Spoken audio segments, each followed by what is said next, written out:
BBM के लिए और BCA के लिए, तो उसका रजिस्ट्रेशन फॉर्म किस तरीके से फिलअप करना है। तो आज हम इस वीडियो के अंदर यही चीज़ें देखेंगे कि फॉर्म कौन सी वेबसाइट पर फिलअप करना है और उसके लिए क्या क्या डॉक्यूमेंट्स लगेंगे। तो डॉक्यूमेंट्स में आपको बता दूं कि आप फॉर्म फिलअप करने से पहले आपके मोबाइल फ़ोन के अंदर आपका जो 10th का रिजल्ट होगा उसका एक प्रॉपर तरीके से आप फोटो स्कैन करके आपके मोबाइल में सेव रखें गैलरी के अंदर। सेकंड आप क्या करें, आपका जो भी फोटो या पासपोर्ट साइज फोटो को स्कैन करके रखें। जो है आपको सिग्नेचर भी एक रफ पेपर के ऊपर आप प्रॉपर सिग्नेचर करें और सिग्नेचर करने के बाद में उसका भी फोटो ले लेते हैं और फोटो लेने के बाद में आपको भी उसको भी सेव करके रखें। और फोर्थ जो है आपका साथ में डॉक्यूमेंट जहाँ पे आप पैन कार्ड या आधार कार्ड भी है वो भी आप उसका एक फोटो लेकर आप गैलरी में सेव रखें। तो चार डिटेल्स आप गैलरी में फ्रंट पेज सेव रखें और सेव रखने के बाद में जैसे जैसा मैं आपको बताते जाऊंगा इस वेबसाइट पे जाए और इस तरीके से डिटेल्स टाइप कर करके आप फिलअप करते रहे। तो विदिन 10 मिनट्स के अंदर आप पूरा रजिस्ट्रेशन ऑफ फॉर्म फिलअप कर सकते हो।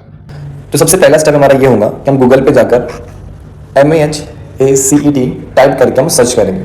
तो सर्च करने के बाद जो सबसे फर्स्ट हमें लिंक नजर आएंगी CET सेल करके, इस पर हम क्लिक कर देंगे। अब जैसे इस पर क्लिक करने के बाद ये गवर्नमेंट ऑफ महाराष्ट्र की वेबसाइट ओपन होगी। इसमें आप देखो कैंडिडेट रजिस्ट्रेशन, तो कैंडिडेट रजिस्ट्रेशन पे हम क्लिक करेंगे। अब यहाँ पर आ रहा है साइन इन या न्यू यूजर। अगर आप ऑलरेडी साइन इन कर चुके हो, रजिस्ट्रेशन कर चुके हो, तो यहाँ पर आप हॉल टिकट के लिए रिजल्ट के लिए साइन इन कर सकते हो। और आप फर्स्ट टाइम इस रजिस्ट्रेशन करवाने जा रहे हो तो न्यू यूजर पे आके हम रजिस्टर पे क्लिक करेंगे।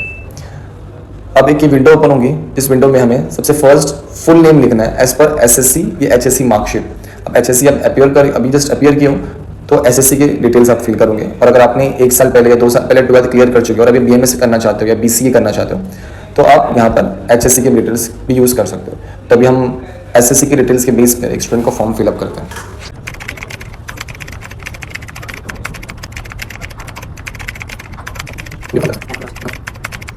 करें और फिर आप रजिस्टर पे क्लिक करें। जैसे आप रजिस्टर पे क्लिक करेंगे तो एक ईमेल वेरिफिकेशन के लिए आपको एक पॉपअप विंडो आएंगी और वहाँ पे हमें क्या करना होगा, ये वेरीफाई ईमेल पे क्लिक करना होगा।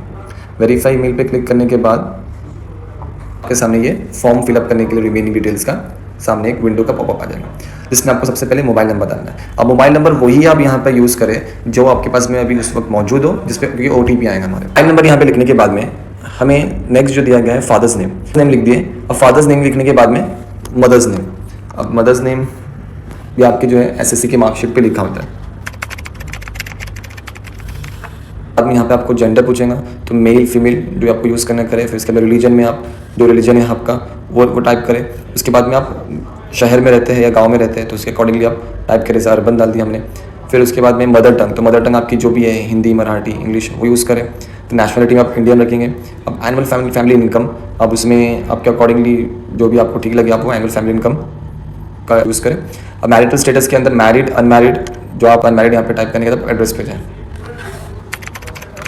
आधार कार्ड पे जो एड्रेस अपने दिख रहा होगा आपको, तो सेम वैसे ही एड्रेस आप यहाँ पर भी टाइप करें।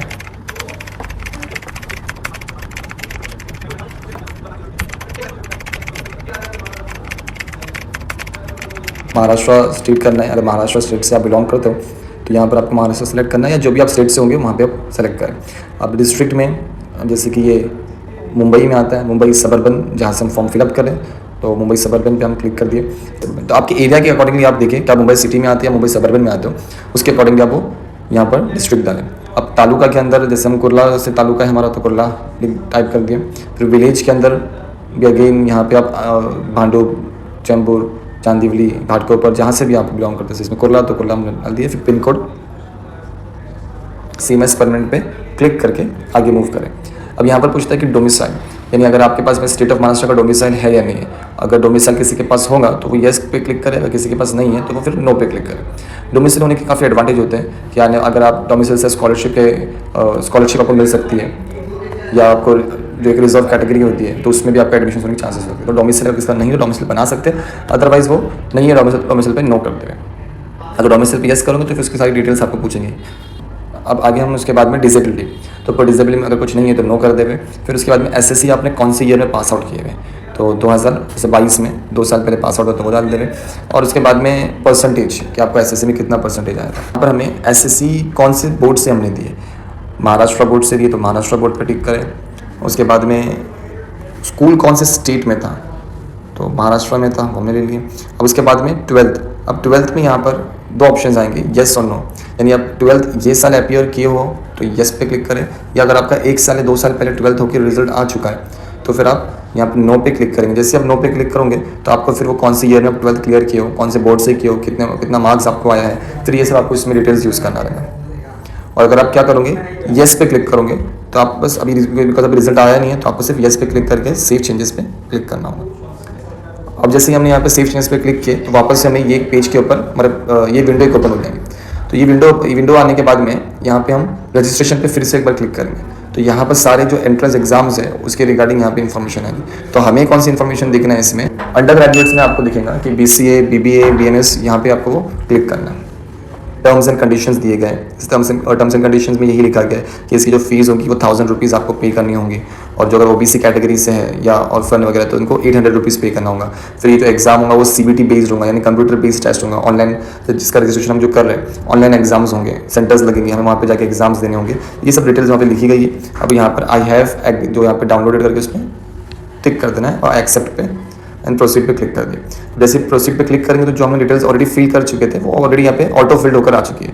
या फिर नेम, मेल, एक बार आप सिर्फ क्रॉस चेक कर लीजिए कि सारी डिटेल्स आपने जो फिलअप किए थे वो सही तरीके से यहाँ पर रिफ्लेक्ट हो रही है नहीं हो रही है। ठीक है, अब जब आपको लगा कि हाँ सब सही है तो अब यहाँ पर सिक्योरिटी पिन जो आपको यहाँ पर इमेज में दिख रहा है वो सेम एज इट इज़ यहाँ पर टाइप करें। सेव एंड प्रोसीड करने के बाद में आपको एक OTP आएगा नंबर पे। आपके जो नंबर आपने यूज़ किए थे उस नंबर पे आपको OTP आएगा, तो वो सेम OTP वहाँ से देखकर आप यहाँ पर टाइप करके वेरीफाई करें। इस तरीके से ये एक एप्लीकेशन नंबर जनरेट हो जाएगा। इस एप्लीकेशन का आप क्या करें, स्क्रीनशॉट लें।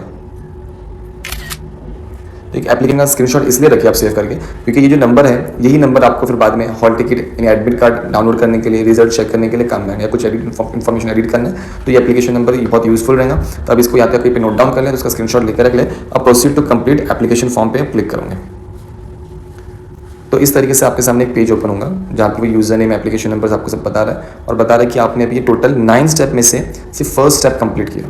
ठीक है, और अब हम क्या करेंगे, सेकंड स्टेप पे इनकम्प्लीट जो दिख रहा है उस इनकम्प्लीट पे क्लिक कर दिया।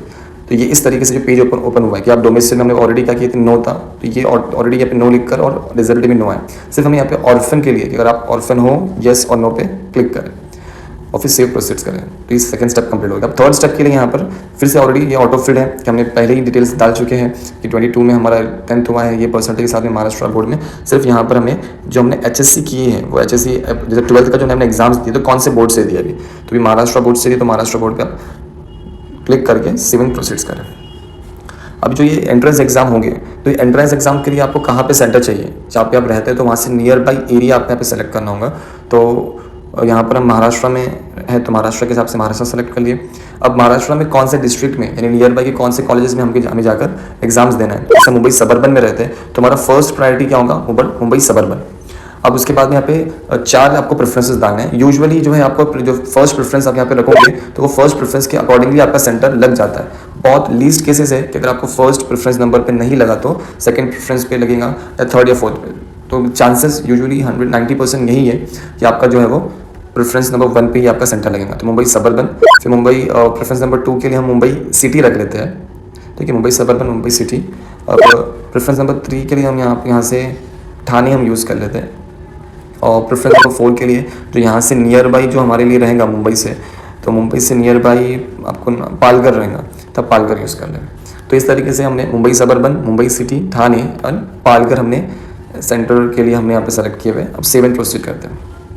अब सेव एंड प्रोसीड करने के बाद में आपको यहाँ पर 2 ऑप्शंस आएंगे, यानी एक फोटोग्राफ अपलोड करने के लिए और एक सिग्नेचर अपलोड करने के लिए।